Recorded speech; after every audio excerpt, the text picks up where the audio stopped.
네. 우리 또 시청자분들께 박사님들께 인간에 대해 궁금한 게 뭔지 이제 물어봤어요. 예. 그래서 정말 많은 질문을 해주셨는데 여기에 질문들이 엄청 철학적이에요. 자리가 사람을 만든다라는 말이 사실일까요? 네. 인간은 왜 좋지도 않으면서 좋다고 해야만 할까요? 외로움은 왜 느끼는 걸까요? 우리는 왜 SNS를 끊을 수 없을까요? 인간은 왜 행복하려고 할까요? 이거는 사실 하나하나가 거의 한 회차급의 1년짜리 그러니까요. 질문 모음이네요. 그렇네. 김사옥 교수님 어떤 질문이 제일 예, 저한테 이 질문지를 보여주면서 작가님이 6번이요, 6번이요, 6번이요.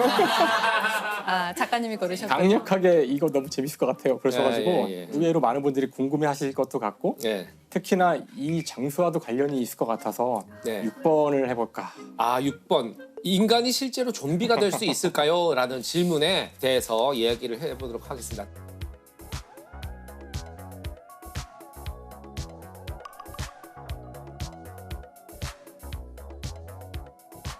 참고로 초대 손님 한 분을 여기서 모셔야 될 것 같아요. 조선 좀비의 어머니, 좀비의 어머니, 좀비의 발명가, 네, 김은희 작가님을 제가 보여드리고 한국의 아가사 크리스티, 예, 김은희 작가님이십니다. 예. 여자로 예, 원래는 타고난 그 출중한 미모의 소유자신데 예, 어저께 좀 밤을 새서 글을 쓰시느라고 예, 그래서 시청자분들이 인간은 실제로 좀비가 될 수 있나요? 또 좀비 권위자시고 예, 그러셔가지고 아니 제가 여쭤보고 싶은 겁니다. 근데 지금 좀비의 전문가 앞에서 저보고 말을 하라고요? 너무 부담되는데. 그 좀비라는 게 실제로 존재하진 않다 보니 이 정의가 상당히 애매하더라고요.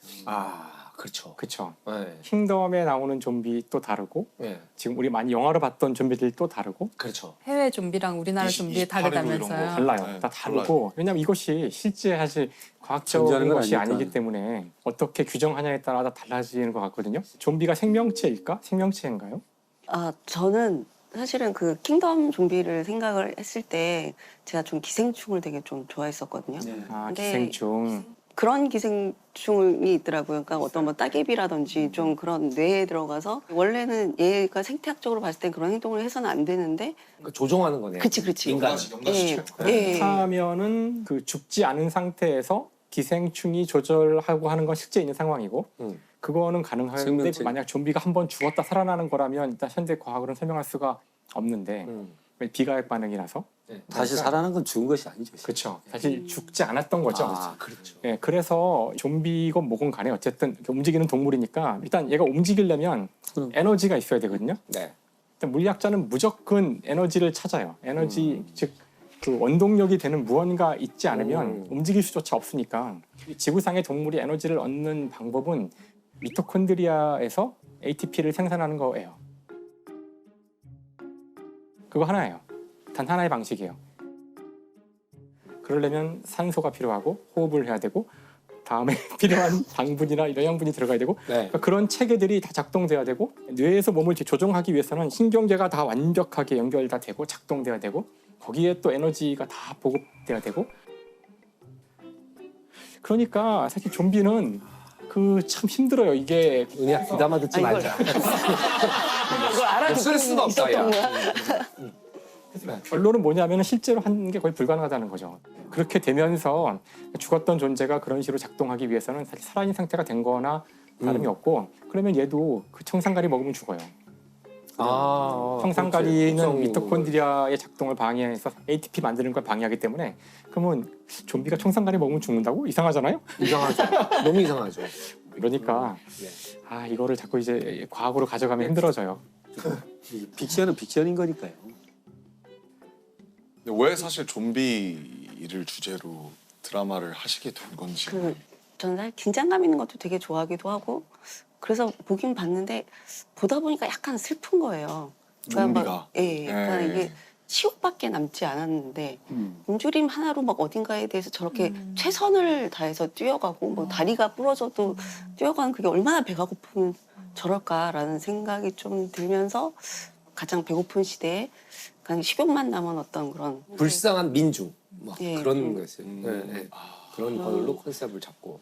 인간이 처할 수 있는 최악의 상황인 것 같아요. 괴물 중에서도 이런 괴물은 정말 감당하기 힘든 괴물이 아닐까. 그런데 워킹데드라고 이제 미국 드라마 시리즈 굉장히 시즌 많은 11까지인가 나온 예, 것 같아요. 다 봤는데 그렇게 다 봤어요. 그게 좀비 드라마가 아니거든요. 그것은 좀비를 빙자한 사회과학 실험 드라마예요. 사회과학 실험 드라마. 그러니까 거기서는 킹덤의 좀비와는 달리 좀비들이 천천히 네. 움직이기 맞아요. 때문에 네. 통제 가능해요.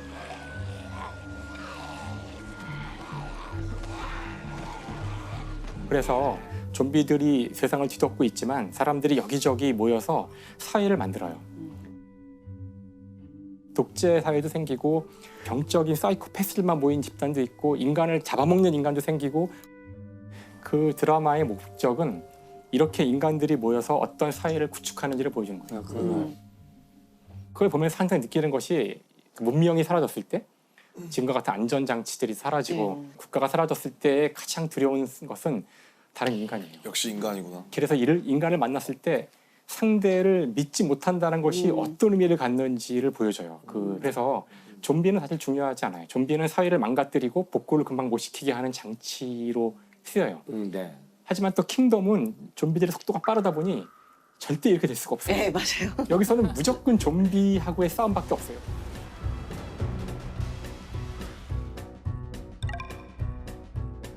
한국은 뭐든 빨리빨리 해야 되니까 좀비가 뛴다.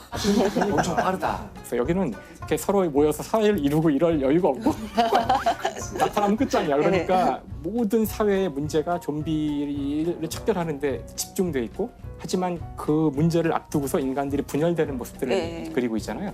그래서 이 좀비의 어떤 이 과학적인 상황이 드라마의 큰 틀을 결정하고 정말 재밌다고 네. 생각했었어요. 만약에 진짜 전 지구가 우리 영화에서 보듯이 막 좀비로 막 덮여서 진짜 아주 극소수의 나와 내 친구들 몇 명만 남았다.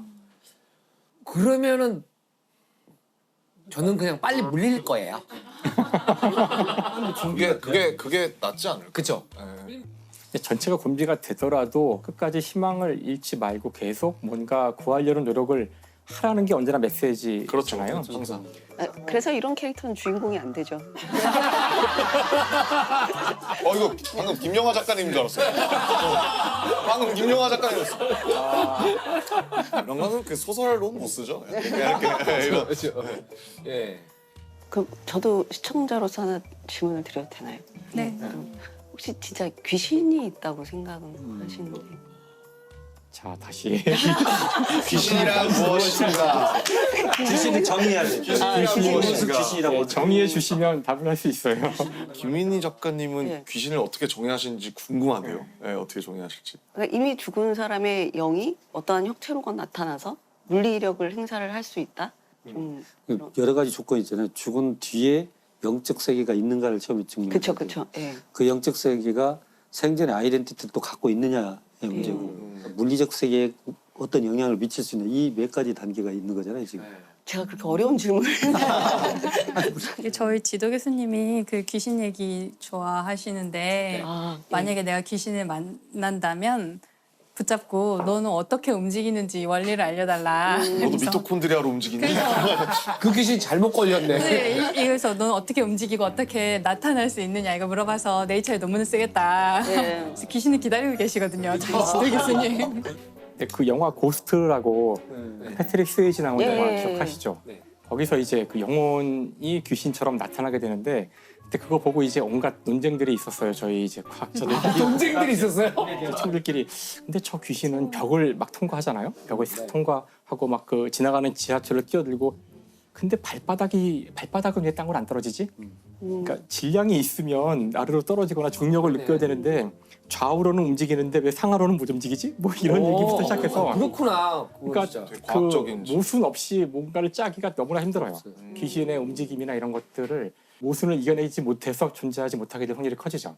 그 결론은 우리가 진짜 귀신이라는 존재를 만난 사람이 있다면 우리가 상상하지 못하는 형태의 어떤 걸 그려낼 수 있어야 되는데 진짜 만나본 적이 없으니까 진짜 만나고 있는 걸 변형시키는 방법밖에 몰라요. 이거 되게 중요한 포인트인 것 같아요. 이건 사람의 형태일 것 같고 벽은 통과되면 금방 걸어다니는 형태가 될 것 같고 그래서 우리의 경험은 좀 뒤트는 형태 이렇게 되는 것 같아요.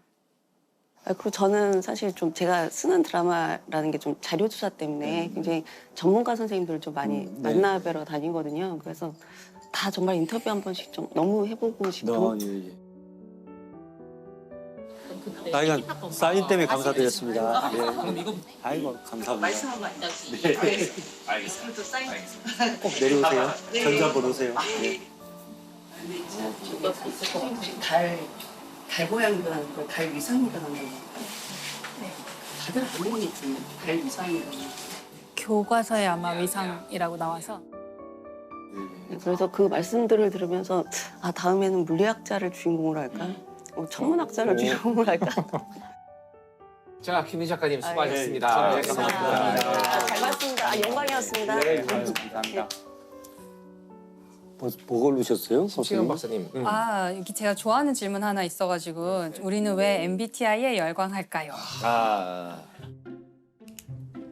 MBTI 해보셨습니까? 남자한테 전화해서 다니엘 혜니는 따로 2년하고 탄다고 하고 퍼스트로 예약해.